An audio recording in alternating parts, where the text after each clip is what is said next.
Warahmatullahi wabarakatuh ya. Jumpa lagi saudaraku Minggu Kliwon ya, dimanapun Anda berada. Menanggapi komentar saudara kita ya. Saya ini Minggu Kliwon, tapi sampai sekarang saya ini terjebak oleh hutang. Ya. Kenapa kamu tidak bisa keluar dari hutang itu? Apakah kamu tidak mampu? Jawabannya ya tidak sebenarnya ya. Sebenarnya kamu mampu ya, untuk melunasi hutang itu mampu. Tapi biasanya ketika kamu mau membayar itu ya, tiba-tiba gitu, ada saja kebutuhan yang mendadak. Tiba-tiba sakit lah, tiba-tiba kehilangan lah, tiba-tiba pokoknya akan muncul masalah-masalah yang tidak ada ujungnya. Nah, silakan ya teman-teman Minggu Kliwon ya. Ini tidak hanya Minggu Kliwon saja ya. Weton yang lain pun juga sama. Ketika mereka terjebak dengan utang, ya, ketika mereka terjebak dengan utang, artinya apa? Sudah berani melawan perintah Tuhan untuk tidak melakukan riba. Riba itu haram, teman-teman ya. Dipangan tidak apa-apa. Ketika Anda ini katakanlah Muslim ya, ini bagi yang Muslim, bagi yang non Muslim ya terserah kamu mau utang 1M ya terserah kamu ya. Bagi yang Muslim saya ingatkan, ketika kamu beragama Islam, mau tidak mau ya, kamu secara tersurat dan tersirat itu kamu terikat dengan ketentuan Islam. Nah, salah satu ketentuan ya, hutang riba, hutang di bank, di koperasi, di penggadaian, yang itu atau di perorangan sekalipun, yang itu ada bunganya, itu haram. Nah, banyak orang melakukan kalau tidak utang tidak punya ya. Kalau tidak utang tidak suatu rumah, akhirnya omanya macet. Kalau tidak utang tidak duwe sepeda. Kalau tidak utang tidak punya usaha.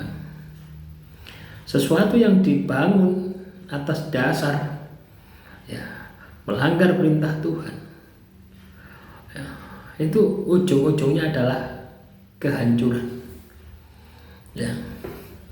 Ya itulah yang membuat utang itu kenapa kok melilit. Walaupun kamu secara matematika ya, hitung-hitunganmu kan, kamu sebelum utang itu kan pasti hitung-hitungan tuh. Utang 50 juta di koperasi atau di bank, kamu kan sudah punya hitung-hitungan. Kok tak jaga no kayak bayar iki kan sudah hitung-hitungan seperti itu.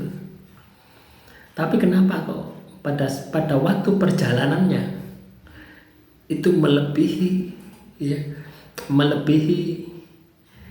dari perhitungan Anda. Akhirnya perhitungan Anda itu tidak ada gunanya, jebol kabeh. Ya itu tadi, karena di situ ada hukuman Tuhan. Lah ketika ada hukuman Tuhan, ya yang terjadi itu ya, yang terjadi adalah kehancuran. Nah, model apapun Anda ya mesti hancur. Ya, itulah bahayanya riba itu seperti itu.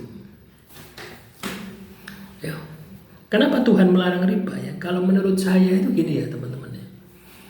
Kita ini utang 1 juta, terus angsurannya sampai 1.300.000.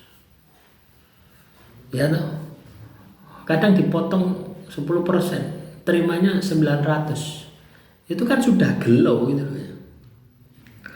Entah alasan apapun ya pemberi pinjaman, itu kan Anda sudah gelo. Dan ketika ngangsur, itu kan Anda sudah kecewa ya.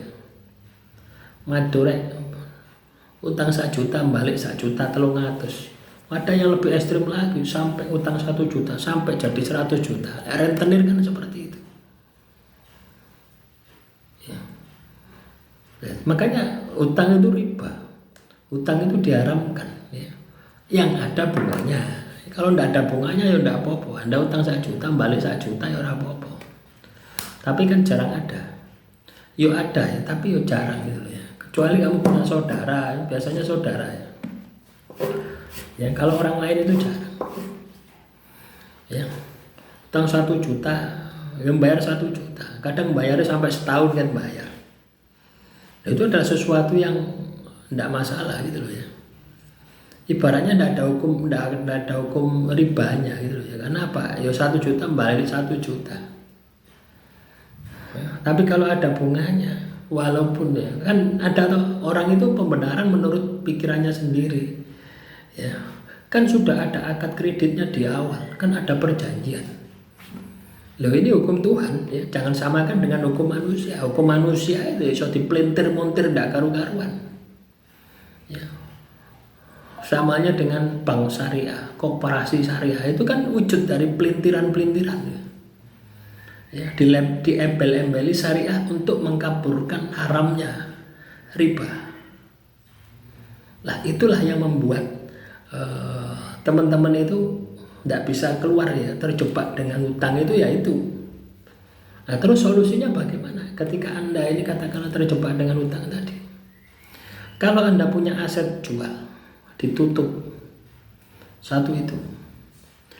Kedua, lakukan pertobatan.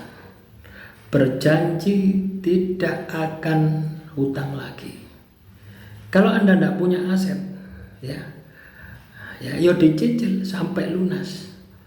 Tapi selama Anda mencicil, ya, mengangsur, lakukan tirakat. Ibadahmu kenceng no, tirakatmu kenceng no. Ya, contoh misalkan, Anda dapat pendapatan 1 hari 100.000. Ya, pendapatan 100 hari 100.000. Utangmu katakanlah 80.000. Ya apa caranya uang 20.000 ini ya. Kan kayak ngangsur 80.000 ya. Pendapatanmu 100.000, sisa 20.000. Ya apa caranya 20.000 ini bisa buat makan dan bisa ada simpanan. Kawin poso, kawin dikir. Sampai pangeran itu welas kasih sama dirimu. Baru itu selesai. Kalau kamu tidak melakukan strategi semacam itu, akhirnya apa? Kamu akan terus ambil jalan pintas. Ya, utang di bank 1 tidak bisa bayar, ambil jalan pintas. Utang di bank 2. Ya, waktunya bayar bank kedua tidak bisa, ambil jalan pintas. Utang di koperasi 3. Tower seperti itu. Ujung-ujungnya apa? Asetmu habis, tidak cukup untuk membayar bunga utang. Kenapa bisa seperti itu? Karena tidak ada pengendalian nafsu, tidak ada pengendalian keinginan, tidak ada pengendalian kebutuhan. Keinginan ya teman-teman Minggu Kliwon itu bisa dikendalikan. Apa kebutuhannya? Kebutuhan itu bisa kita kendalikan. Contoh kita makan 3 kali sehari. Ya, kita makan 1 kali sehari, itu pun juga tidak akan mati. Ya, kawin poso. Loh, kan iso toh. Artinya apa? Kita kendalikan keinginan kita kendalikan kebutuhan kita. Ketika kebutuhan kita terkendali, maka keinginan kita tuku bakso, tuku cilok, tuku semua macam-macam, skincare terkendali. Ini rumusnya di situ ya. Nah, demikian yang bisa saya sampaikan teman-teman Minggu Kliwon. Ya. Silakan teman-teman Minggu Kliwon, kalau ada pertanyaannya tulis saja di kolom komentar ya. Nanti saya akan buatkan ya materi-materi untuk selanjutnya. Akhirul kalam, wassalamualaikum warahmatullahi wabarakatuh. Salam rahayu, rahayu, rahayu.